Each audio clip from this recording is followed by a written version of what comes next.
On va s'intéresser aujourd'hui aux synthèses que vous devez savoir par rapport aux fonctions affines. Donc la première chose que vous devez savoir, c'est qu'une fonction affine s'écrira toujours sous la forme ax plus b. A va s'appeler le coefficient directeur et B va s'appeler ordonnée à l'origine. Alors pourquoi ce B s'appelle ordonnée à l'origine? Parce que si on vérifie bien, l'image de 0 est égale à A fois 0, c'est-à-dire 0, plus B. Donc B est l'image de 0. Si B est l'image de 0, c'est donc que ce B se trouve sur l'axe des ordonnées. Graphiquement, chaque fois que vous avez une fonction affine, elle va être représentée par une droite.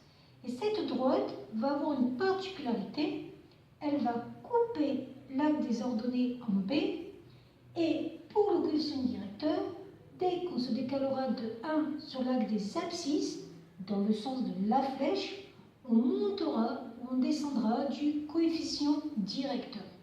Donc je vous donne un exemple. Si je prends ma fonction f de x qui est égale à 2x moins 3, mon ordonnée à l'origine ici fait moins 3. La droite correspondante à la fonction affine va donc passer par moins 3. Et quand je me décalerai de 1, je monterai de 2, ce qui va me donner un deuxième point. Donc ça, c'est vraiment à savoir.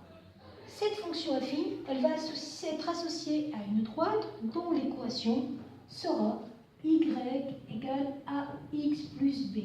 Alors pourquoi y égale ax plus b? Parce qu'on n'oublie pas qu'une droite est formée de points et les points sont formés de coordonnées. X c'est la première coordonnée, y c'est la deuxième coordonnée. Alors ça va nous permettre de dire aussi la formule du coefficient directeur.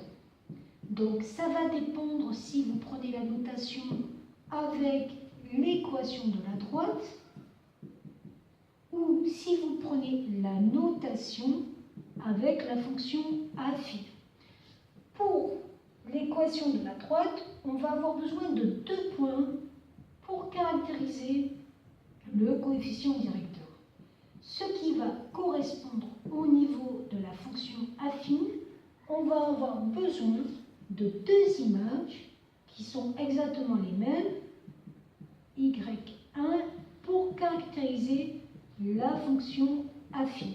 Ça va me donner qu'on formule avec les points yb moins yk sur xb moins xa, avec bien sûr xb différent de xa, parce que sinon ça va faire 0, on ne peut pas diviser par 0.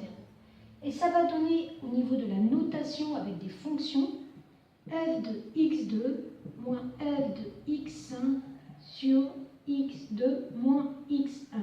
Donc ça c'est vraiment à savoir.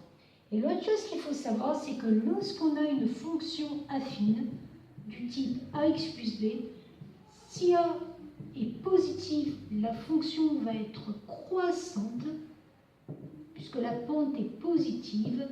Si a est négative, la fonction va être décroissante, puisque le a, la pente est négative. Et si a égale 0, la fonction va être constante. Donc dans un repère, vous allez avoir une droite ici qui va monter avec un A positif. Là, vous allez avoir une droite qui va descendre avec un A négatif. Et là, vous allez avoir une droite qui va être constante avec un A qui est nul. Voilà.